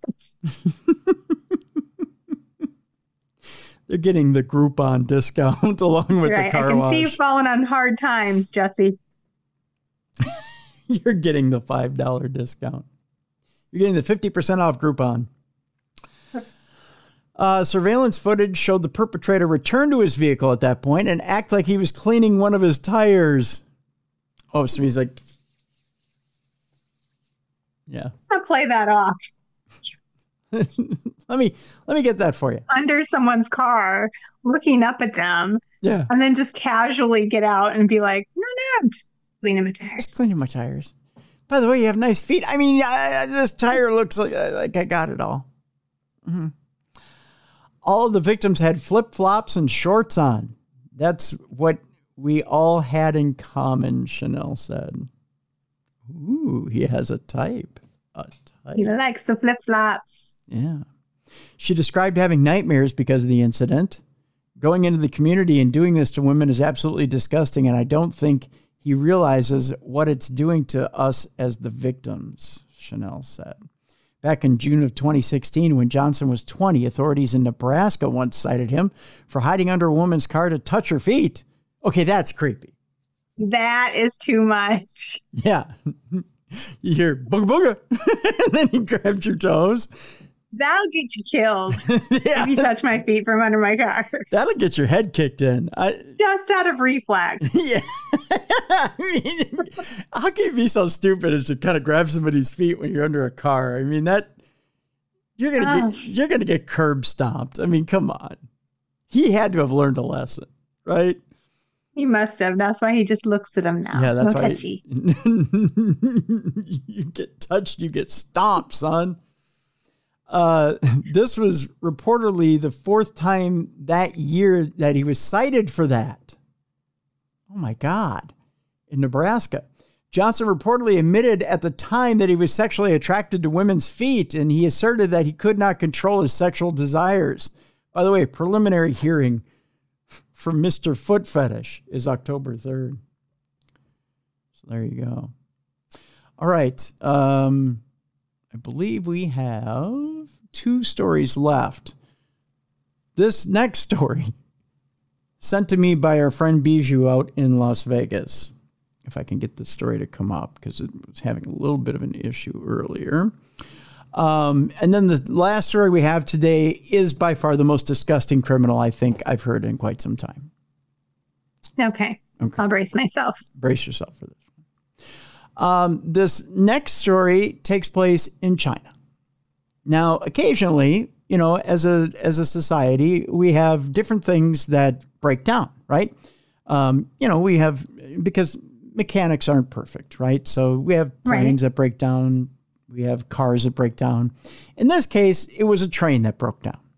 We go to China, where a gross video shows a poo-cano blowing 33 feet in the air, covering pedestrians and cars everywhere, drenched in poo, Jess. Poo-cano. A poo-cano. The worst thing, and yes, it was a literal shitstorm. A stomach-churning video shows the moment that human sewage erupted on a busy Chinese motorway, drenching cars, pedestrians, and bikers in what was being dubbed as a poo-cano. The explosion of waste came around 11 a.m. last Wednesday as newly installed sewage pipes in Nanning in the southern Guangxi region of China suddenly ruptured. I thought this was from a train. I guess this was from sewage pipes. Same thing. Shocking video shows a huge brown cloud of waste shooting up nearly 33 feet in the air and splattering cars and pedestrians across the motorway. The quote from one driver reportedly claimed, "I'm drenched in poo. My car is splattered yellow. It's ruined." Oh, splattered yellow. I have to show you some of the picture here. Dash cam footage shows the orange-brown geyser of poo billow out of the pipe before splatting the windshields of cars and unsuspecting bikers. Can you imagine being on a motorcycle and going right through it? No one was injured in the explosion, but the powerful blast flipped over one digger at the construction site. Oh my God. So they must have hit a pipe while they were doing construction. And it must have went boom. Oh, dang. Yeah. Here, let me show you. Yeah, you see this explosion. Literally, it's just this explosion of brown orange up in the air. Here we go. Here's the picture. So nasty. Take a look at this. Oh, that's so nasty. Isn't it? It is seriously just, the sky is poo. Yeah. And that's all going to come down. I think that's a Jimi Hendrix lyric. The sky is poo. Sky is poo. Yeah, and then here it reloaded, so it's reloading to the video, but the screen capture in the video is even worse. Look at that. Oh, that's so much. Isn't it? That's all in the air.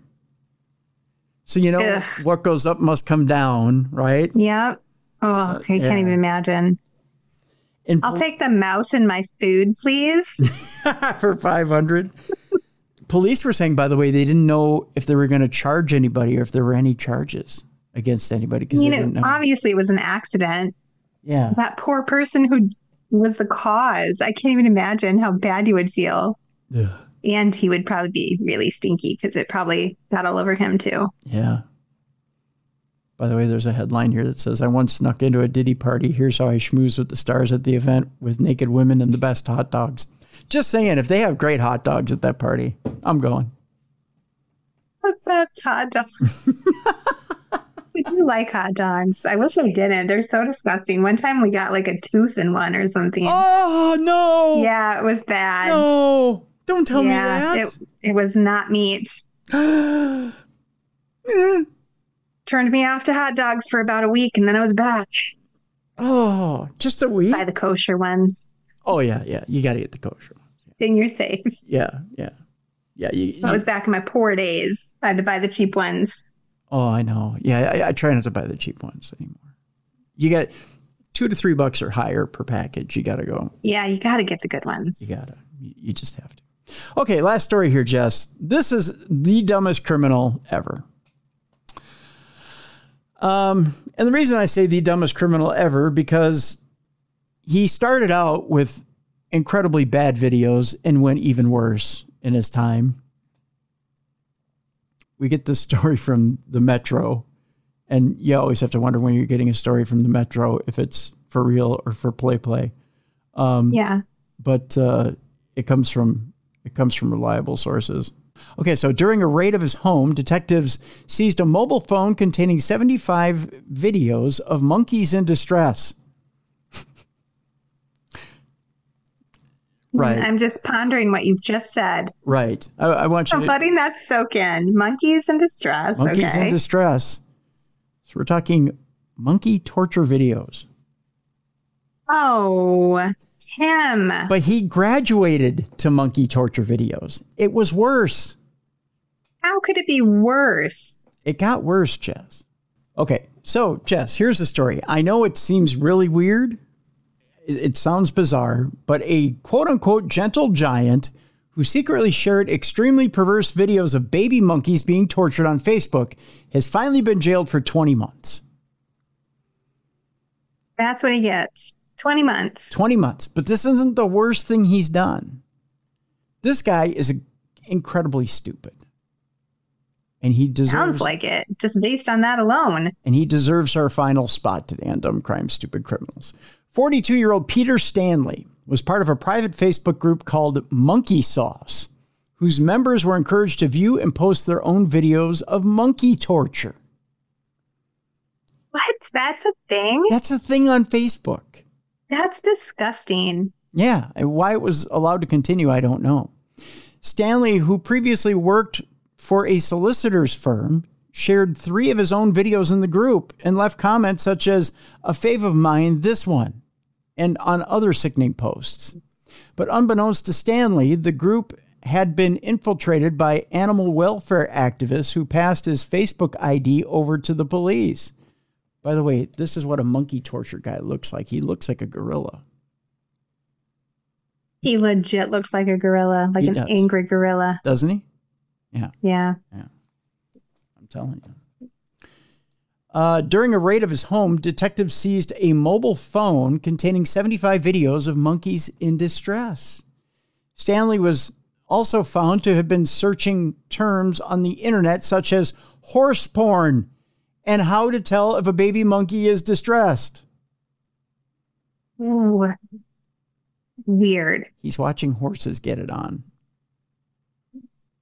Yeah. Following his arrest on March 26, Stanley told police he joined the group out of curiosity. Right. And that the rules required each member to post 3 videos to prove they would not report the group to authorities. I don't think so.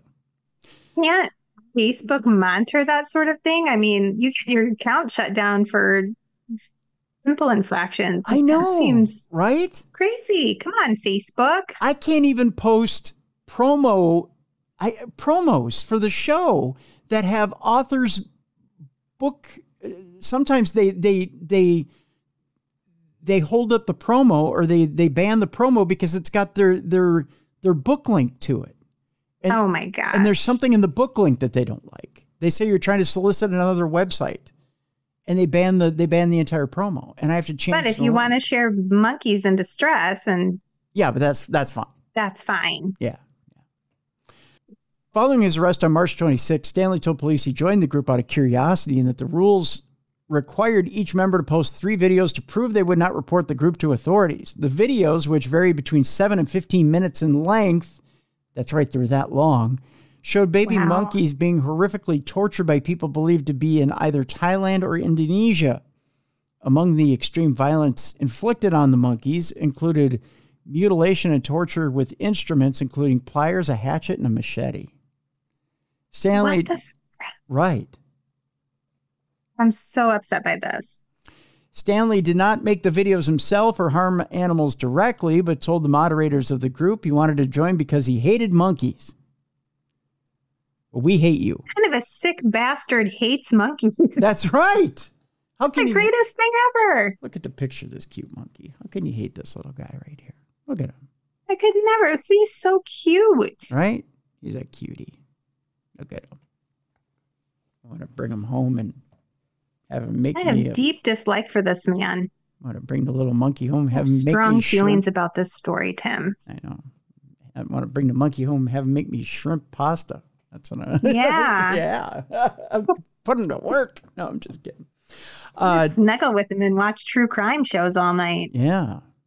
Well, that might that'd be torturous too. I don't think he'd like it. Yeah. He'll like it. You think so? Yeah, he's into that stuff. But then he'll learn how to rip your face off, and you don't want to teach him that. No, probably just sit and watch Cocomelon. Yeah. Okay, we could watch something a little less disturbing. We could watch home improvement shows, and he can learn how to do things. Then he'll learn how to work a hammer, and he'll hit you with a hammer all night long. Oh. No, you got nonviolent stuff, Jess. Like Three Stooges. No, wait, that's not. Cooking shows, so he can cook me more pasta with shrimp? Yes, cooking shows. Okay. Yeah. Pioneer lady it is. Pioneer woman. There you go. During a hearing at Liverpool Crown Court, Stanley admitted 3 counts of publishing obscene material before he was jailed in the morning. His arrest came after the broadcast of a BBC TV documentary, The Monkey Haters. That's a documentary which uncovered the existence of streaming videos containing the torture of baby monkeys. No.